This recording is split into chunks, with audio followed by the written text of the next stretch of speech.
Teaching Practice Workshop.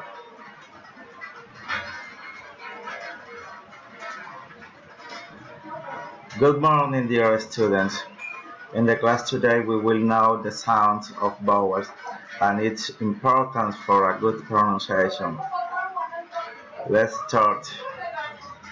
Need, carry, finish, hurry, private, record, vacation, score, other, book, cartoon, homework. Choose 5 sounds of vowel and word that contains it.